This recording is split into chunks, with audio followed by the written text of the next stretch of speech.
Kita menuju Bursa Efek Indonesia untuk melihat penutupan perdagangan bersama Glenn Joshua dan juru kamera Ade Suherman. Ya Glenn, seperti apa kinerja penutupan sore ini?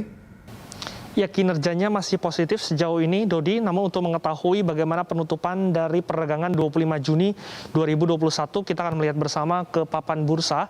Ini adalah posisi terakhir dari indeks harga saham gabungan sebelum penutupan, di mana indeks terpantau mengalami penguatan tipis 0,24% atau 14,62 basis poin di level 6.026,67.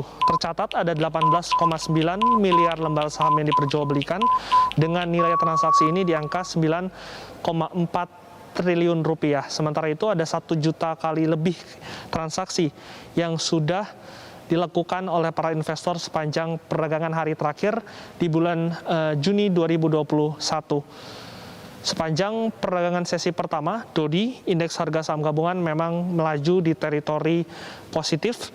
Tadi kami pantau pada pembukaan sesi pertama, indeks dibuka menguat di level 6.027 sebelum mengalami penguatan lebih dalam, yaitu ditutup di level 6.056. Sementara pada pembukaan sesi kedua juga indeks mengalami penguatan hingga penutupan sesi kedua. Dan ini adalah posisi terakhir dari indeks harga saham gabungan perdagangan 25 Juni 2021, indeks ditutup menguat 0,17% atau 10,34 basis poin di level 6.022. Dengan data ini, secara mingguan, indeks harga saham gabungan berhasil mengalami penguatan sebesar 0,3%. Secara year to date, indeks berhasil menguat 0,8%. Dan juga secara tahunan atau year on year, indeks mengalami penguatan sebesar 27%. Sementara itu dari 10 sektor, 7 sektor menopang dari penguatan indeks harga saham gabungan, di mana sektor energi menjadi sektor penopang utama dengan penguatan 1,1%. Ada 3 sektor yang melemah, di mana pelemahan paling dalam dialami oleh sektor teknologi dan juga properti yang mengalami pelemahan sebesar 0,6%.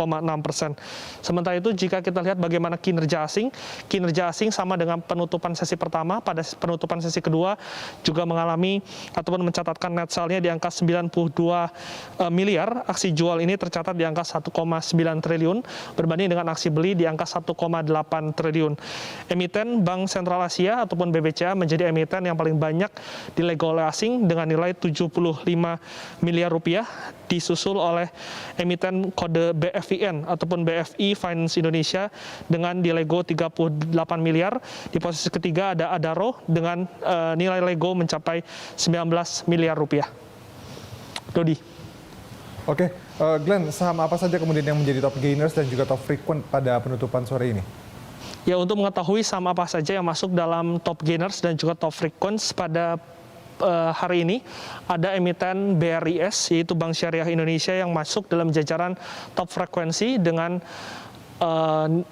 harga 1.945 per lembar saham, disusul saham dari MNC Investama dengan kode BHIT dan juga Bank Rakyat Indo Agroniaga dengan kode emiten AGRO.